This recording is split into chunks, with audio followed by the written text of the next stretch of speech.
Welcome to IIPs.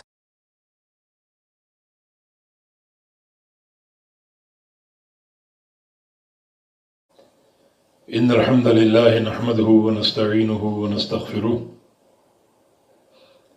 ونعوذ بالله من شرور أنفسنا ومن سيئات أعمالنا من يهده الله فلا مضل له ومن يضلل فلا هادي له وأشهد أن لا إله إلا الله وحده لا شريك له وأشهد أن محمدا عبده ورسوله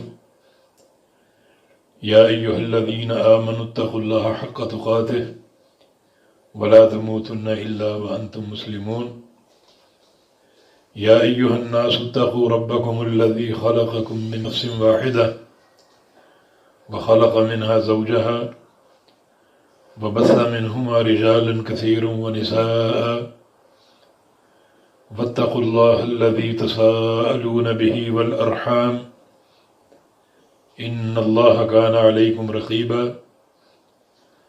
يا أيها الذين آمنوا اتقوا الله وقولوا قولا سديدا يصلح لكم أعمالكم ويغفر لكم ذنوبكم ومن يطع الله ورسوله فقد فاز فوزا عظيما اللهم صل على محمد وعلى آل محمد كما صليت على إبراهيم وعلى آل إبراهيم إنك حميد مجيد اللهم بارك على محمد وعلى آل محمد كما باركت على إبراهيم وعلى آل إبراهيم إنك حميد مجيد سبحانك لا علم لنا إلا ما علمتنا إنك أنت العليم الحكيم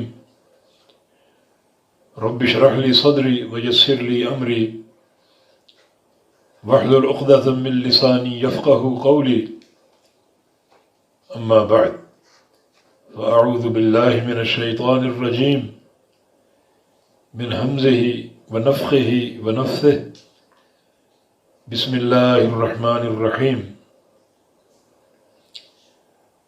قل هو الذي أنشأكم وجعل لكم السمع والأبصار والأفئدة قليلا ما تشكرون. یہ اللہ رب العزت کی قدرت کاملہ کی ایک اور دلیل یا علامت یا نظیر ہے. کہہ دیجئے وہی اللہ ہے، وہی ذات انشأکم جس نے تمہیں پیدا کیا، وجعل لکم السمع والابصار والافئدہ، اور اس نے بنا دی تمہارے لیے یا بنا دیے تمہارے لیے السمع کان، والابصار اور آنکھیں، والافئدہ اور دل. قلیلا ما تشکرون، کتنا کم ہے، کتنا قلیل ہے جو تم شکر ادا کرتے ہو.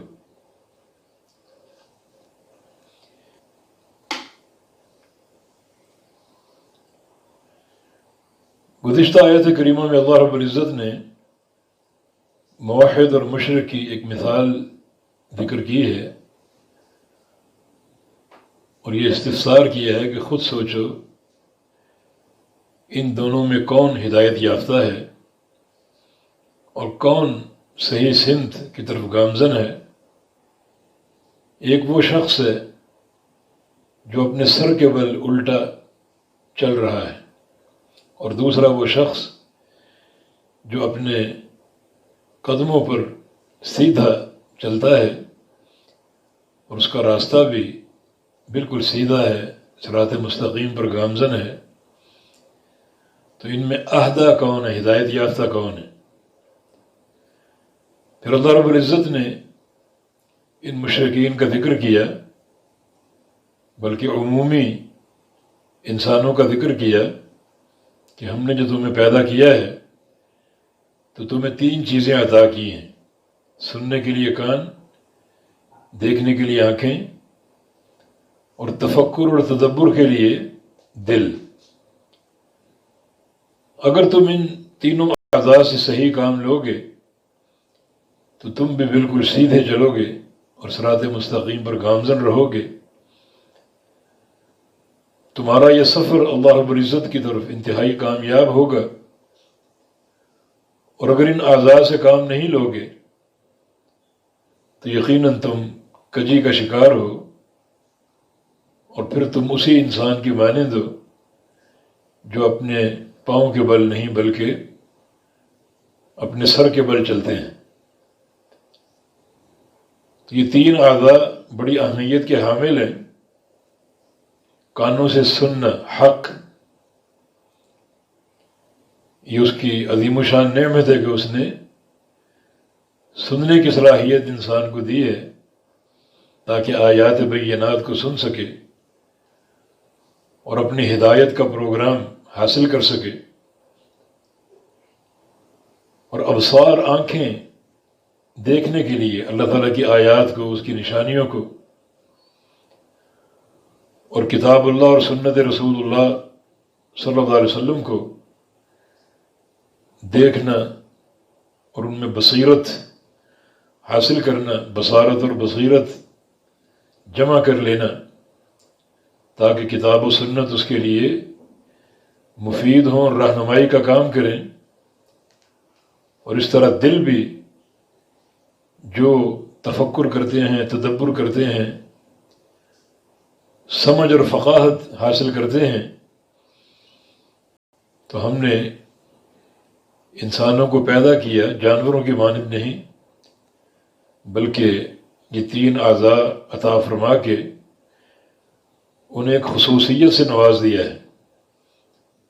لیکن اگر ایک شخص ان تین اعضاء کو پا لینے کے باوجود ان سے صحیح کام نہیں لے رہا تو پھر وہ اسی شخص کی مانند ہے جو اپنے سر کے بل الٹا چل رہا ہے، اور کل جب قیامت قائم ہوگی تو اسے اسی طرح اٹھایا جائے گا اور سر کے بل ہی چلایا جائے گا، پھر وہ عذاب علیم کا نشانہ بن جائے گا۔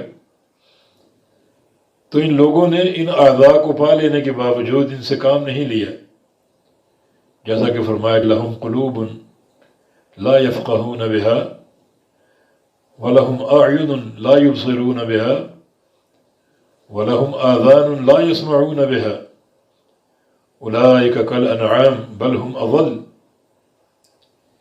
کہ ان کے دل ہیں مگر سمجھتے نہیں، آنکھیں ہیں مگر حق کو دیکھتے نہیں، کان ہیں مگر حق کو سنتے نہیں، تو یہ لوگ چوپایوں کی مانند ہیں، جانوروں کی مانند، بلکہ ان سے بھی گئے گزرے، ان سے بھی زیادہ گمراہ اور ناپسندیدہ، شر البریہ، مخلوقات میں سب سے بدترین۔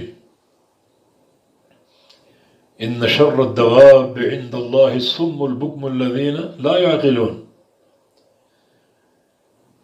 کیا وہ تمہیں بتائیں کہ سب سے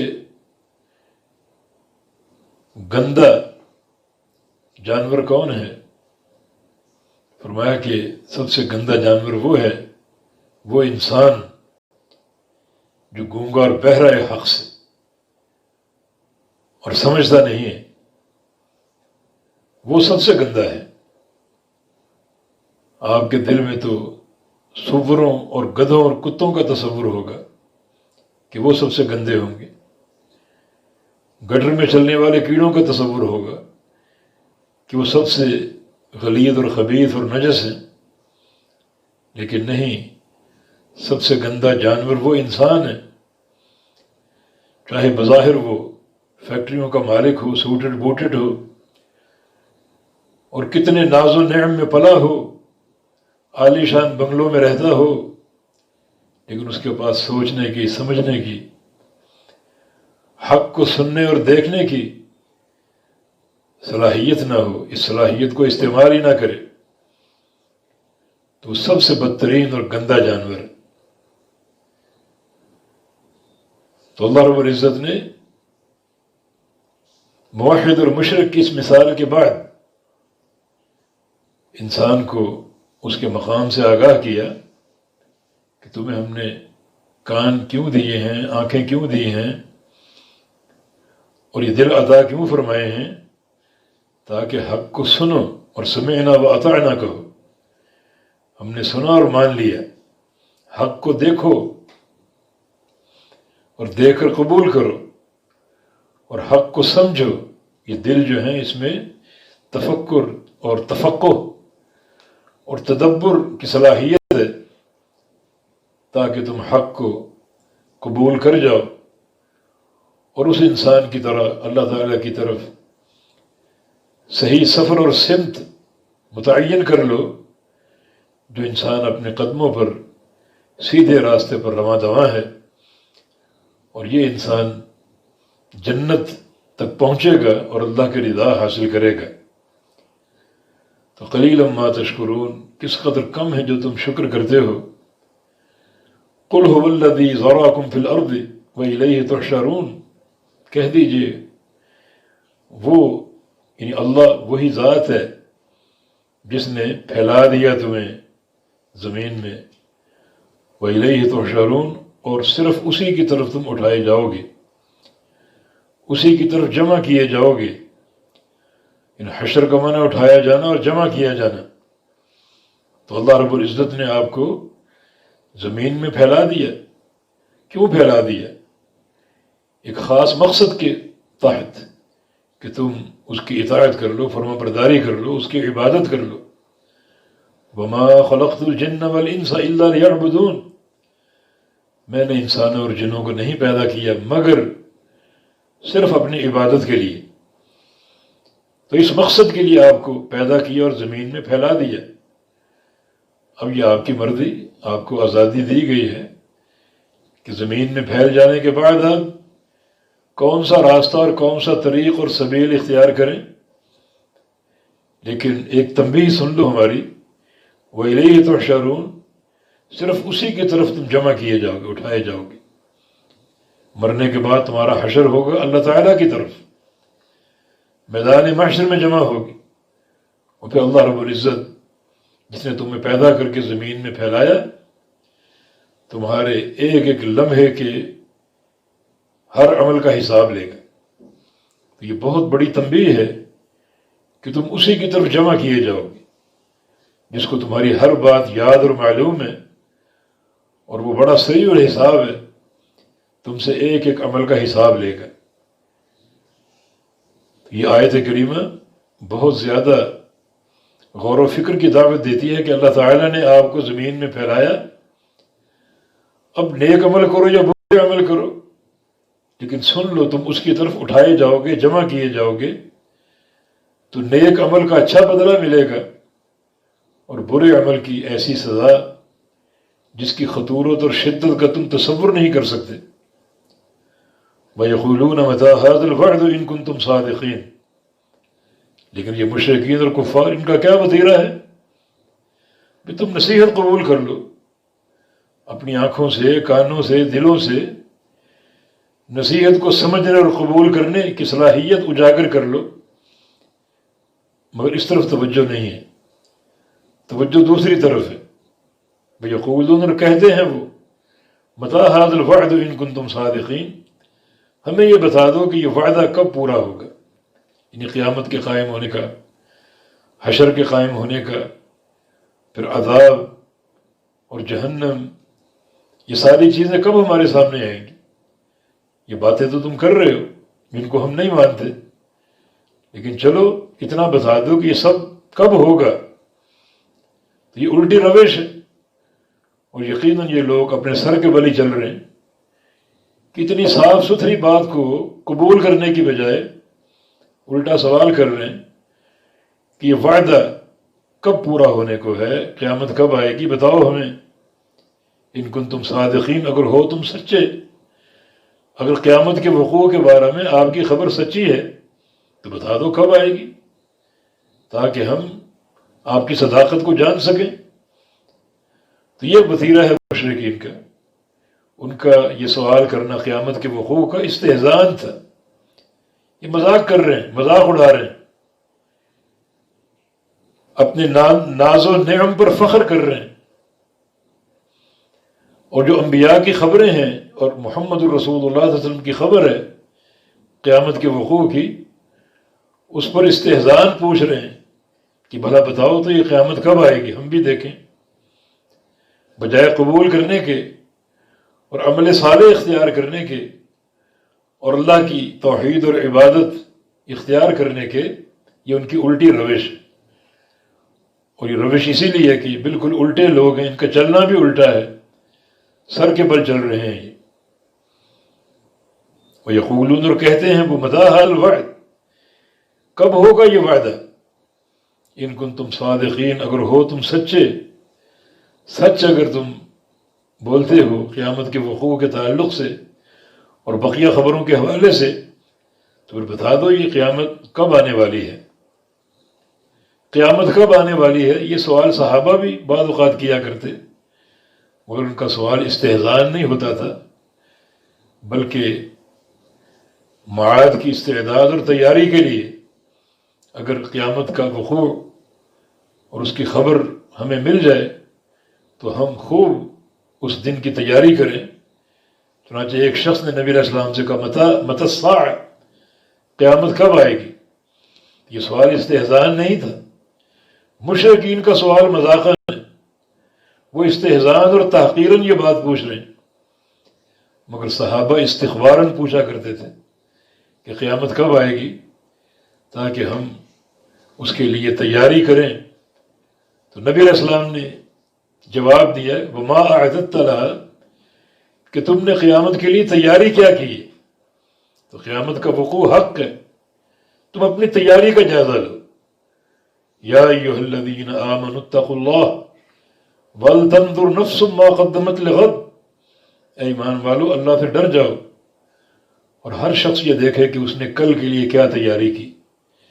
یہ کل انسان کی موت ہے اور یہ کل قیامت کا وقوع ہے، تو تم اپنی تیاری پر غور کرو کہ کیا تیاری کی، اور جو تیاری کی ہے وہ اس یوم آخرت کے لیے کافی ہے؟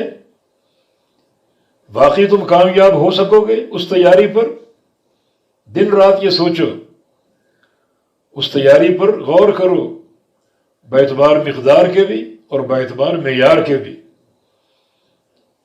تمہارا عمل صالح ہونا چاہیے جس کی دو بنیادیں ہیں، ایک اخلاص کی حفاظت کے ساتھ، دوسرا نبی علیہ السلام کی سنت کی اتباع کے ساتھ۔ تو کفار استہزان پوچھتے کہ یہ وعدہ کب پورا ہوگا، قیامت کب آئے گی؟ جواب، قل، کہہ دیجئے، انما العلم عند اللہ، کہ اس کا علم تو، قیامت کا علم تو صرف اللہ کے پاس ہے۔ کہ انما کلمہ حصر، کہ قیامت کا علم صرف اللہ کے پاس، یہ علم نہ کسی نبی کو دیا گیا نہ کسی فرشتے کو دیا گیا، حتیٰ کہ جس فرشتے نے سور پھونکنا ہے، جس کے پھونکنے سے قیامت قائم ہوگی، اسرافیل علیہ السلام، وہ بھی نہیں جانتے۔ حدیث میں آتا ہے کہ وہ سور اپنے منہ میں دبائے کھڑے ہیں کہ ہو سکتا ہے ابھی حکم آ جائے، اور ایسا نہ ہو کہ سور نیچے رکھا ہو، اس کو اٹھا کے سور پھونکنے میں دیر ہو جائے ایک آدھ لمحے کی، تو اس کی اطاعت کا عالم یہ ہے کہ وہ سور اپنے منہ میں دبائے کھڑا ہے، اس کا سر جھکا ہوا ہے، تواضعا و خوفا، مگر نگاہیں اوپر کی طرف اٹھی ہوئی عرش معلیٰ کی طرف، تاکہ جب اللہ کا امر آئے تو سور پھونکنے میں ایک پلک جھپکنے کی بھی دیر نہ ہو۔ یہ ملائکہ کی اطاعت اور ان کے خوف کا عالم ہے۔ تو وہ بھی نہیں جانتے کہ یہ سور کب پھونکا جائے گا، اللہ کا امر کب آئے گا اور قیامت کب قائم ہوگی۔ تو کہہ دیجئے کہ اس کا علم تو صرف اللہ کے پاس ہے۔ وَإِنَّمَا أَنَا نَذِيرٌ مُبِينٌ، اور بے شک میں تو ڈرانے والا ہوں، مبین، کھلم کھلا، واضح اور ظاہر۔ میرا کام نظارت ہے، ڈرانا ہے، یہ نہیں بتانا کہ قیامت کب قائم ہوگی۔ قیامت سے ڈرانا میرا کام ہے، اس کے وقوع کی تاریخ بتانا میرا کام نہیں ہے، نہ میری ڈیوٹی ہے، نہ میری ذمہ داری ہے، نہ مجھے اس کا علم ہے۔ اس کا علم اللہ کے پاس۔ میرا کام قیامت سے ڈرانا ہے۔ تو عذاب علیم بھڑک رہا ہے، جہنم کی آگ تیار ہے اور انتہائی شدید اس کی آگ ہے، بچ جاؤ اس سے۔ انی لآخذ بحجزکم عن النار وانتم تقحمون فیہا، میں تمہیں تمہاری پشتوں سے پکڑ کر جہنم سے کھینچ رہا ہوں اور تم جہنم میں کودنے اور گرنے کی پوری کوشش کر رہے ہو۔ تو اس قسم کے استہزاء چھوڑ دو آخرت کے تعلق سے، اس کا خوف اپنے اندر پیدا کرو۔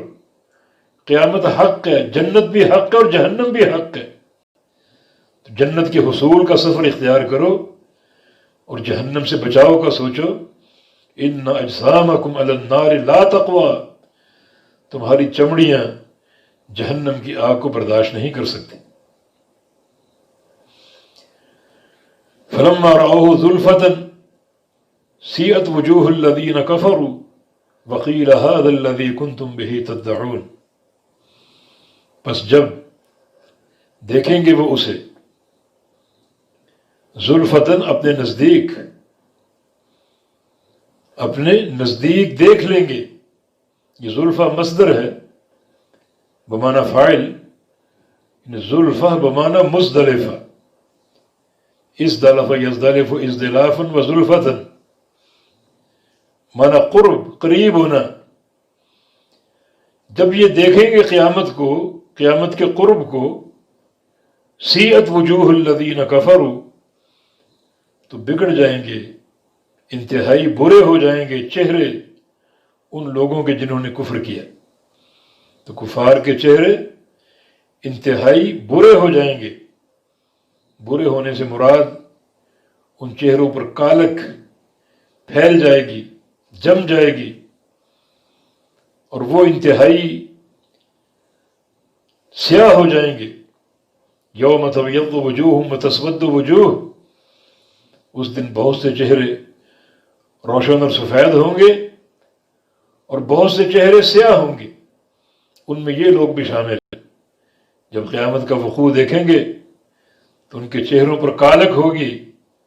وقیل ھذا الذی کنتم بہ تدعون، اور کہا جائے گا یہی ہے وہ دن اور وہ عذاب جس کو تم طلب کرتے تھے، جس کو تم مانگا کرتے تھے۔ جیسا کہ پیچھے گزرا کہ بتاؤ یہ وعدہ کب ہوگا، یہ عذاب کب سامنے آئے گا؟ لو آ چکا ہے، اب اس کو بھگتو اور اس کے لیے تیار ہو جاؤ۔ تو قیامت کی یہ ہولناکیاں دیکھ کر ان کے چہرے بدل جائیں گے، بگڑ جائیں گے، ان پر سیاہی اور کالک کا راج ہوگا، اور میدان محشر سے پہچانے جائیں گے کہ یہ جہنمی گروہ ہیں اور جہنم کے لوگ ہیں۔ جبکہ متقین، موحدین اور رسول اللہ صلی اللہ علیہ وسلم کے پیروکار، ان کے چہرے منور ہوں گے، ان پر سفیدی، چمک دمک، نظرت، رونق اور سرور ہوگا، اور یہ پہچانے جائیں گے کہ جنتی گروہ ہے اور جنتی جماعت ہے۔ قل ارأیتم ان اہلکنی اللہ من معی او رحمنا فمن یجیر الکافرین من عذاب علیم، کہہ دیجئے ارأیتم، کیا تم نے دیکھا، ذرا سوچو بتاؤ، ان اہلکنی اللہ، اگر ہلاک کر دے مجھ کو اللہ تعالی، ومن معی، اور ان کو جو میرے ساتھ ہیں، میرے ساتھیوں کو اللہ تعالیٰ ہلاک کر دے، مجھے بھی اور میرے ساتھیوں کو بھی، او رحمنا، یہ ہم پر رحم کر دے اور تباہی و بربادی نازل نہ کرے، تو فمن یجیر الکافرین من عذاب علیم، کون بچائے گا، پناہ دے گا کافروں کو عذاب علیم سے، دردناک عذاب سے۔ اصل میں کفار قریش نبی صلی اللہ علیہ وسلم اور صحابہ کی موت کی تمنا کرتے تھے، بجائے اس کے کہ نصیحت مانیں اور اپنی معاد کی تیاری کریں یہ ان کا الٹا رویہ، یہ الٹی باتیں اسی لیے ہیں کہ ان کی پیچھے مثال اللہ نے بیان کی کہ یہ سر کے بل چلنے والے لوگ ہیں، اور قیامت کے دن بالکل ان کا حشر اسی طرح ہوگا کہ سر کے بل چل رہے ہوں گے۔ تو بجائے نصیحت قبول کرنے کے، نبی کی دعوت کو ماننے کے، نبی کی موت کی تمنا کرتے ہیں۔ تو اللہ تعالی فرما رہا ہے کہ ان سے کہو چلے ہم پر موت آ جاتی ہے یا نہیں بھی آتی تو کیا یہ چیز تمہیں اللہ کے عذاب سے بچا لے گی؟ جو تم موت کی تمنا کرتے ہو، اگر یہ آ جاتی ہے اور ہمارا وجود مٹ جاتا ہے تو کیا تم بچ سکو گے؟ اللہ کے عذاب سے محفوظ رہ سکو گے؟ اس سوال کا کوئی جواب نہیں۔ تو فمن یجیر الکافرین من عذاب علیم، کون پناہ دے گا کافروں کو دردناک عذاب سے؟ پناہ دینے کا معنی بچانا، کہ تمہاری تمنا اور خواہش کے مطابق ہم پر اگر موت آ جاتی ہے، مجھ پر، میرے ساتھیوں پر، تو یہ چیز کیا تمہیں اللہ کے عذاب سے بچا لے گی؟ ہرگز نہیں۔ اور جبکہ جو تمہارے معبود ہیں ان میں یہ صلاحیت نہیں ہے۔ اگر تمہارا بھروسہ اپنے معبودوں پر ہے کہ ہمیں بچا سکتے ہیں وہ، تو تمہارے سامنے دو مثالیں ہیں، انہوں نے کیا کیا تمہارے لیے۔ ایک مثال مکی زندگی میں، جب نبی علیہ السلام نے بد دعا کی تھی کفار قریش کے لیے، اور ان پر 1 سال کے لیے قحط کی کیفیت طاری ہو گئی،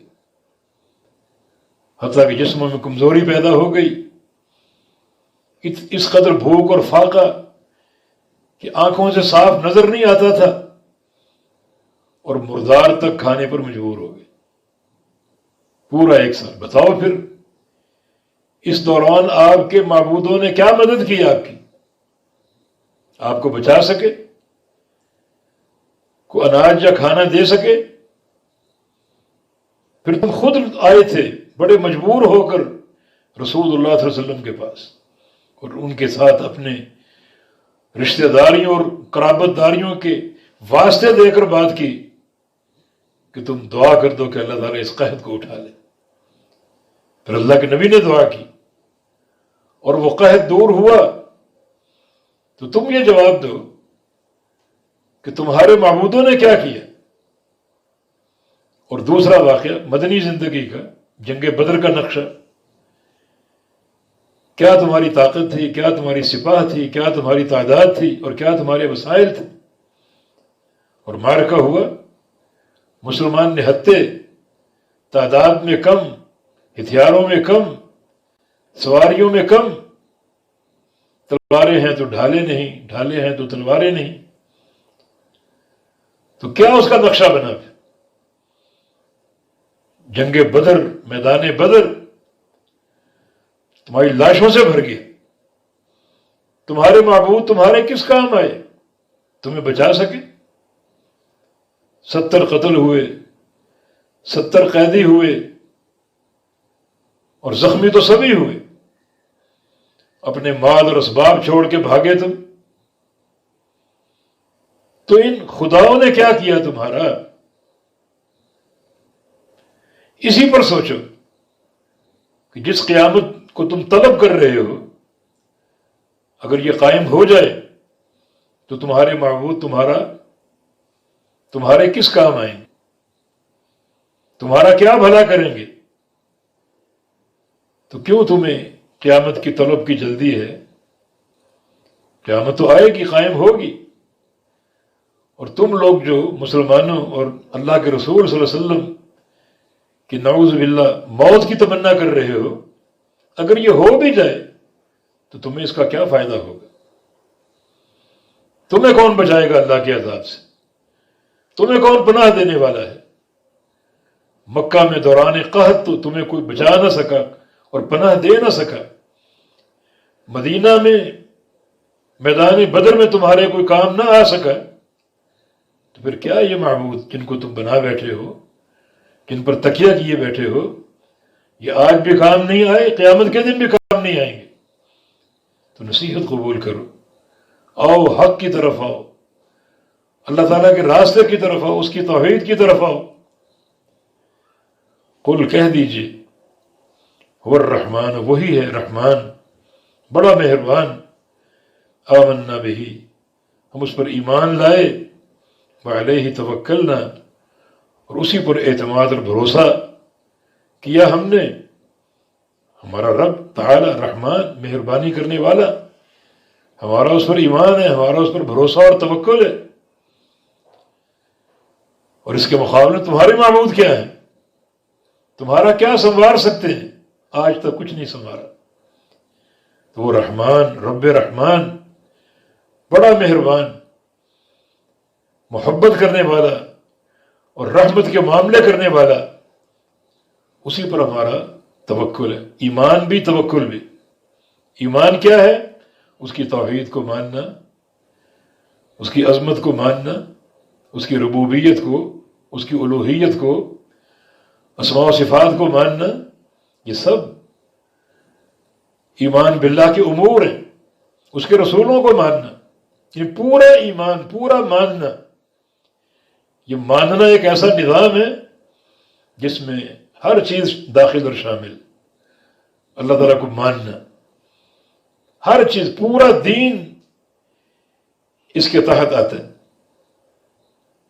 مثال کے طور پہ ایک بندہ نماز نہیں پڑھتا، ہم کہیں گے اپنے اللہ کو نہیں مانا۔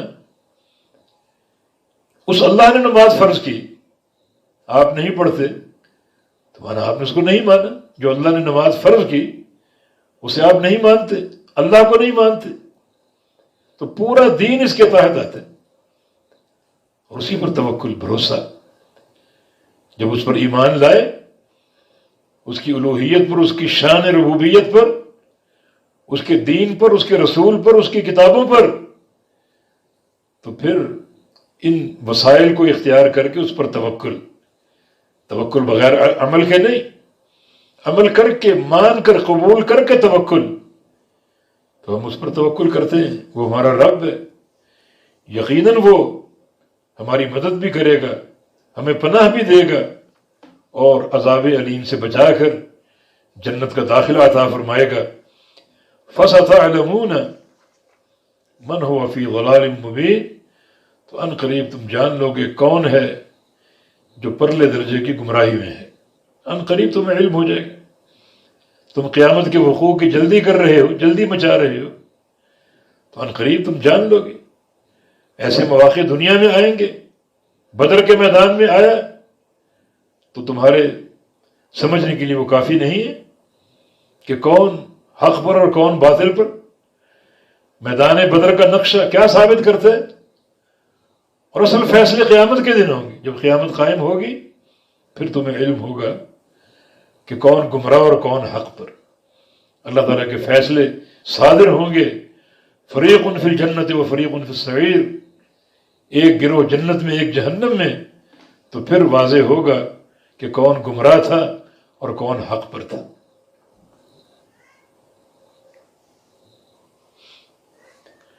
قل ارأيتم ان اصبح ماؤكم غورا فمن يأتيكم بماء معين، اس کی قدرت کی ایک اور دلیل اور مظہر، اور اس کے تحت ایک استفسار، ایک سوال۔ اے میرے حبیب کہہ دیجئے، ارأیتم، کیا تم نے دیکھا، ان اصبح ماؤکم غورا، اگر ہو جائے تمہارا پانی، غورن کا معنی گہرا، گہرائی میں چلا جائے، یہ غور مصدر ہے بمعنی غائر، فاعل کے معنی میں۔ تمہارا پانی اگر، یعنی ماؤکم بھی اضافت قابل غور ہے کہ وہ پانی جو تمہارے پاس موجود ہے، تمہارے چشمے، تمہارے کنویں، تمہاری نہریں، تمہارے سمندر، وہ پانی تمہاری دسترس میں، تم سے دور نہیں ہے۔ لیکن اللہ تعالیٰ اگر اس پانی کو اتنا گہرا کر دے کہ تمہاری پہنچ سے دور ہو جائے، اللہ تعالیٰ قادر ہے، اس نے رسائی دی اس پانی تک، اور اللہ چاہے تو اس کو دور کر دے، زمین میں اتنا گہرا کر دے کہ تم پانی تک پہنچ ہی نہ سکو۔ تو ذرا بتاؤ تو، من یأتیکم بماء معین، کون تمہیں دے گا پانی معین، بہنے والا، کثیر، خوب خوب بہنے والا۔ یہ معین معنی سے ہے، میم عین نان عین نون، اور معنی بمعنی کثورا، بہت زیادہ پانی، خوب بہتا پانی، موج در موج پانی کون تمہیں عطا کرے گا؟ اور معین کا ایک معنی اور بھی ہے، عذب، میٹھا، میٹھا پانی تمہیں کون عطا کرے گا؟ تو قل ارأیتم ان اصبح ماؤکم غورا فمن یأتیکم بماء معین، کہہ دیجئے کیا دیکھا تم نے اگر ہو جائے تمہارا پانی جو تمہاری دسترس میں ہے، تمہارے استعمال میں ہے، تمہارے آس پاس موجود ہے، چشموں، حوضوں، تالابوں اور کنووں کی شکل میں، اگر یہ گہرا ہو جائے زمین میں، اللہ تعالیٰ اس قدر اس کو تم سے دور کر دے، اتنا گہرائی میں لے جائے کہ تم اس تک پہنچ ہی نہ سکو، تو فَمَن یأتیکم بماء معین، کون ہے جو تمہیں یہ بہتا پانی اور خوب موج در موج بہنے والا پانی عطا فرما سکے اور تمہیں دے سکے؟ کوئی نہیں، صرف اللہ رب العزت۔ تو اس بات پر تم اللہ تعالیٰ کی طرف رجوع اختیار کرو، اس سے ڈر جاؤ کہ اس کی ایک عملی صورت مکہ میں پیش آ چکی، تم کھاتے پیتے لوگ اچانک قحط کا شکار ہو گئے، آج پانی سے سیراب ہوتے ہو، اللہ تعالیٰ اگر اس پانی کو چھین لے، زمین میں گہرا کر دے، وہی اس کا مالک ہے، تو پھر تمہیں کون پانی عطا فرمائے گا اور کیسے تمہاری پانی تک رسائی ہوگی؟ بعد مفسرین نے ذکر کیا کہ ایک جابر حکمران جب یہ آیت سنتا ہے تو کہتا ہے کہ ہمارے پاس کدالیں ہیں، کسیاں ہیں، ہم زمین کو کھود کے پانی نکال لیں گے۔ اتنی بات اس نے کی تھی کہ اس کی آنکھوں کا پانی خشک ہو گیا اور وہ نابینا ہو گیا۔ اللہ نے جھلک دکھا دی کہ یہ پانی جو تمہاری اپنی آنکھوں میں ہے اور تم اس کے مالک کو بظاہر اللہ نے اس کو بھی چھین لیا اور تمہیں نابینا کر دیا، تو وہ پانی جو تالابوں، حوضوں، کنووں اور دریاؤں، سمندروں میں ہے، اللہ تعالیٰ اگر اس کو گہرا کر دے اور تم اس تک پہنچ نہ سکو تو کون ہے تم کو پانی عطا فرمانے والا؟ یہاں سورہ ملک بحمد اللہ